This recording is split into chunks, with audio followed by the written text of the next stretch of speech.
This is Tennessee Talks with United States Congressman Tim Burchett. Hello, I'm Congressman Tim Burchett, and welcome back to another episode of Tennessee Talks. Today I'm joined by my friend, Representative Paulina Luna, who I call Luna. Luna represents the good people of Florida's 13th District here in Congress, and she served in the United States Air Force. Is known throughout the country as a leader in the conservative movement. I know that because it says it right there. So happy to be here today, Burchett. Thanks for having me come in to. Wait a minute. It's your podcast. Yeah, whatever. I'm tired. Give me a break, Luna. It's end of the week. She currently serves on the Natural Resources Committee and the Oversight Committee, and with me on Oversight. And she's mama to sweet baby Henry, and married to Andy. He's a pretty good dude. Good friend. Actually, out of all the spouses, yeah, or some of most congressmen, I'm closer. He's your favorite? Yeah, I'm closer to him than I am to most of them. So anyway, of course, we serve on the Oversight Committee together, and give the listeners, and they always say listeners, but people actually watch this because they want to see me, and on 100%, 100%. Yeah. Give us a brief overview of what's happening and why it's so important in oversight right now. So right now, and you were there, but Hunter Biden basically defied a subpoena. So for most Americans, if you do that, you're held in contempt of Congress. And so shortly after we had our chalk up for that, what ended up happening is Hunter Biden's attorneys were like, oh, we're going to come in and we want to play ball now. And so I don't know about you, but I think he wants to come in and he's going to plead the fifth. So we'll kind of see what happens, but that date is to be determined. So I think it's going to happen as soon as we get back. Did you ever see Dave Chappelle when he pleaded the fifth? Oh, 100%. Yeah. Dave Chappelle's the man. You know he was up here recently, right? I know. I missed him. We like Dave Chappelle. Yeah. How different do you think the narrative will be when he does his documentary? Because it seems like what I was told, he was going to do a documentary on the thing. Dave Chappelle? No. Hunter Biden? Hunter Biden, yes. Is doing a documentary on us? No, on himself. That's why he came up here, apparently. Apparently part of that was part of his documentary. Well, if he needs to interview people for his documentary, I'd like to present to them the Marco Polo book that has his entire Hunter Biden laptop, and I'm sure Marjorie has some of those photos and oversight that you should check out, because he's definitely not... I don't want to check him out. I was sitting next to Marjorie on that, and she said, Burchett, this thing was getting ready to go down. I was like, well, I'm staying. Well, what's interesting is so many people have tried to attack her for that, but the fact is it's evidence in a hearing. It is evidence in a hearing. And he absolutely did violate the Mann Act, and it's interesting because she's pointed that out, and they try to poo-poo it and brush it under the rug. And the Mann Act is transporting humans across state lines, human trafficking for sexual purposes, and that's exactly what he did. Exactly. What do you think the end game, the Justice Department, why they won't prosecute him? So contempt of Congress, when it was established, it was when the Justice Department still wasn't supposed to be a political arm of the administration, and so they should hold Hunter Biden in contempt, and they should have charged him. But because of the fact that they're not going to do that with now issuing the second subpoena, and then also if we do go to vote on impeachment and then it goes to the Senate, it's not going to pass because the Senate's protecting Biden. So I think really what's important for the American people to know, and using platforms like social media, X platform, for example, or even things like this podcast are important in sharing that information, because it does influence people's decisions on voting. And I think that now that we're coming up on an election year, I think it's important for them to know those facts. All right. Okay. From the laptop, the shell companies, the phone calls to Joe Biden, and the cocaine, what do you think the most damning thing about this whole situation is? And I'm going to tell you what mine is. You go. So I think really it was when we were in and looking at the FBI redacted form, and then you realize that the FBI was covering for Joe Biden, and then you see what the redacted statements were, and that you saw a member, basically a Ukrainian oligarch, bragging at the fact that it would take investigators 20 years to uncover what we've been able to uncover in oversight, and just to see that they were selling access and really selling out our country, it's disappointing. Yeah, I think what But if they ever get him on anything, if they attempt to, I mean, they could get him on all of it. The Justice Department's corrupted. We all know that. I think it's tax evasion. Oh, for not paying tax. His brother too, $140,000 in taxes. They found he hasn't paid. Yeah, and nobody's doing anything. They're hitting gig workers. If you have Uber or Venmo or Zelle, they're getting you on there. But if you're Biden, you don't have to pay your taxes. No, but we're talking over $20 million that's gone through this family, and it's just, to me, and then all the other things associated with that. So I have a lot of problems with that. What would you tell Americans that think we should just put him in handcuffs? What would you say to those that would are getting frustrated? Yeah. I think that a lot of people, like as members of Congress, we're not the judge, the jury, and the executioner, right? And I'm not calling for violence. It's just a figure of speech. But the point is that, we can only bring forward the evidence. There is a separate arm that's in charge of due process and bringing that justice system back and really holding them accountable, I think, is what we're doing now. But remember, we still have legislative tools that we're doing. And so I actually have a letter that Representative Burchett is looking at currently that's going to be going to, I think, Jack Smith. And as members of Oversight, there's things that we can do to hold these people accountable. So more to come on that. I agree. I think we ought to remember we are the country's purse, and we need to start using it, yeah, because we sure spend it like crazy, and we ought to pull back on some of it. Yeah, and that's also too, I think, going into like the debt discussion. I mean, it's crazy because I've seen you advocate for just common sense. Like, people will never spend money in their own personal bank account the way that they spend money up here. And so Rep Burchett's been really good at, I think, bringing that common sense approach, because, there are a lot of people here that I think are out of touch, and you're one of the few that's actually a humble dude, or humble member. Thanks. I'm a humble dude, thanks. You just had your baby boy Henry, who I love very much, baby Henry as I call him, a while back. How old is Henry now? He's 4.5 months. Time flies. Yeah, it does. Tell my listeners about the resolution you introduced regarding proxy voting that I'm supporting and spoke on early this morning at the press conference. So you might be surprised to learn that in all of Congress, in all of history, there's only been 12 members to give birth, which is 0.1%. And they're all female. Only female members can give birth. And so prior to having Henry, I actually went and spoke to leadership, and they told me that I couldn't vote. And I thought I'd be able to come back earlier than expected. I had a really rough recovery. I ended up getting preeclampsia, which, if you are expecting or you have a wife that's had a child, it's a silent killer of women. It's really, really intensely high blood pressure. So I was pumped full of blood pressure medications. And then also too, I developed mastitis. So I had a really not as expected recovery time. And so it's interesting to me that, we're in 2024, and that if you're a member of Congress and you give birth, they say that you can't vote. And it's happened on both sides. So we came together with this resolution. Representative Sarah Jacobs, who's also 34, of childbearing age in Congress, she's co-sponsoring it with a number of Democrats, and yourself, Matt Gaetz, and Lori Chavez DeReamer. So we're hoping that resolution can change the rules in the House so that you shouldn't be forced to have to choose to whether you can represent your constituents and or vote. I just think it's common sense. I did not vote proxy one time, and I fought the whole proxy thing because I knew, you'd have votes and committees, and you'd hear seagulls in the background, literally, and they're sitting there at their, and I remember one of the committee chairmen was a Democrat, said, "Is he on a boat?" Because this guy was voting from a boat. Well, yeah, people are voting from fundraisers, space shuttle launches, and so we were very specific to make sure that we respect the Constitution, and so we were moved to establish a quorum, which is the number of representatives needed to do business. So it doesn't do that; it's just for a vote.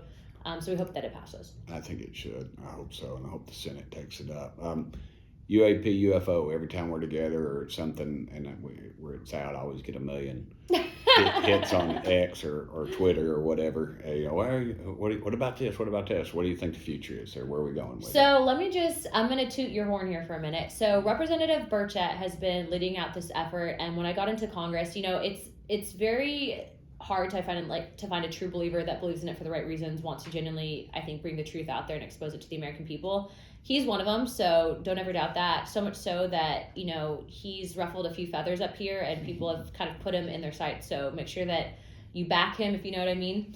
But what I will say is that you have been largely the reason why we've been able to have these hearings. So we're actually going to be coordinating your leading it out location for the next field hearing. And I say that because I think it's time, based on our last session that we had with members of Oversight, and what we were able to conclude is that we've brought in credible witnesses. They were telling the truth, and so it's time to move on to the next location. Good. I would just hope we'd have some disclosure. This is 1947. They've told us they don't exist, but yet we find out they spend tens of millions, maybe billions. I don't know. Pentagon loses a half $1 trillion, and I just think we need some disclosure. What the heck are they? And what are they studying? And if they don't exist, then why are they using this money? Well, and we know that also too, just like based on what we've been able to see evidence-wise. But I mean, talk about for a second the amount of people that have come up to you in office that have told you, but are afraid of saying anything because they don't want to be labeled with the stigma. Just last week, I was on before our double secret hearing. I was in the gym that morning, and I get a phone call from a member, and they said, "Hey, are you watching what's on television right now?" And it was another sighting somewhere. And I said, I'd seen it a while back. I don't get too jacked up on that anymore. And he goes, then he went into explaining how when he was a young man in the military that he'd had a sighting, and he was very specific. Yeah. And talked about the officer that was in charge of the boat had said, this is what was going on, and they discussed it, and they, were basically, I guess, told not to discuss it anymore. And then he was in the hearing with us. I thought that was pretty cool. So we've, but it's just every day it just seems another member of Congress. And so, let's just find out what they're spending the money on. Find out what they're spending the money on, but also too, I mean, you saw recently there was that footage of, the jellyfish UAP, and you see that and you just realize, okay, not only does that look creepy, but what is it? And so I think that these are important questions that we need to continue to ask. This is over a military base. Over a military base, and the individual that recorded it was looking at it through night vision goggles, but then wasn't able to see it unless he turned on his thermal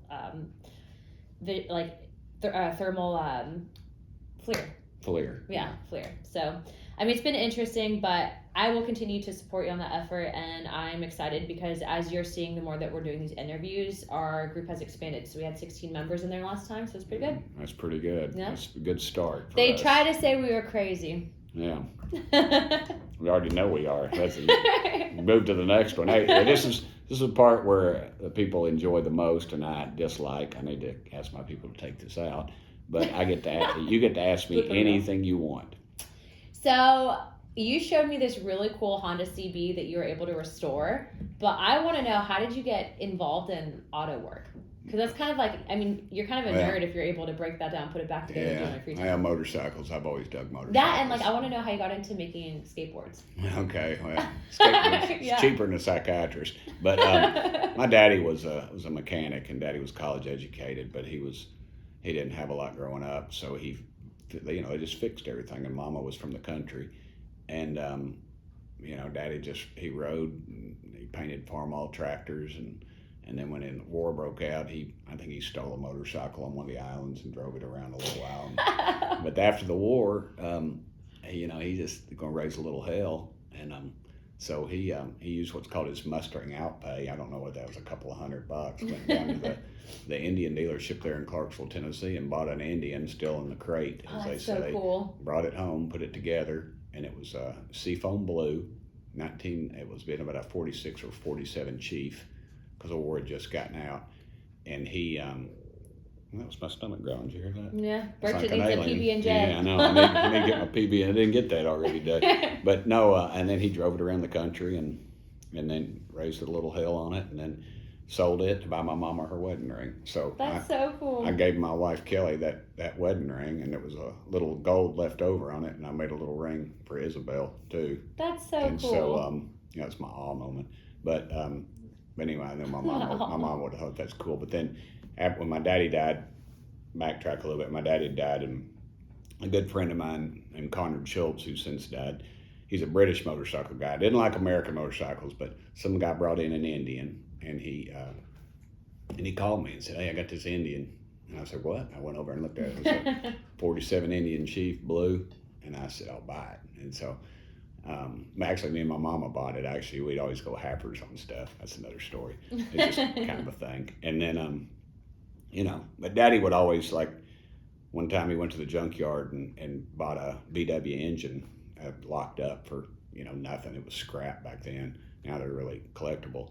And he just left it there in the driveway and said, "Go ahead, take it apart, see what makes it work." And I did, and that sort of, and I figured it out. That's how you started it. Yeah, and my brother's a great mechanic too. He's a great mechanic. I'm not. I'm just I can watch a YouTube video and rebuild. You tinker. Yeah, I tinker a lot. But anyway, and I collected old motorcycles. When I married Kelly, I had over 100 motorcycles, but not like Jay Leno. Well, so I have it. I'm going to get it on the podcast. So we have your word that you'll help us find a Honda CB for Henry. Yeah, it's called. You want a Z50? I want a Z50 Honda CB. I prefer it in blue and silver. But Okay, if you have it in red, it's good you too. can get it whatever color you want. You can repaint them. It doesn't matter. But and on the skateboards, it's just bamboo is cool. It's like poor man's carbon fiber.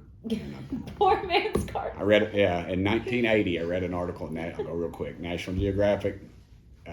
In National Geographic, I was playing for Bearden High School football team, and during two-a-days, I was the smallest guy on the team, and I was always just get the crap kicked out of me. So in between two-a-days, I just lay on the couch at the house, and then I was reading National Geographic magazine, and there was an article about bamboo in it, and I've always been fascinated with bamboo. So remember the grass family? It's not really a wood, but anyway. So there's a synagogue in town where they grow. There's this bamboo in the back, and they get a new rabbi. They're like Methodists. They get a new rabbi every few years. And so I always go and say, "Hey, can I?" And they take it all because it grows like a weed, doesn't it? Oh, it is. It's super invasive. It's not a native to this country. There's only 2 kinds that are native to this country, and this is not one of them. And so, anyway. So you actually make the boards from the bamboo that you cut down.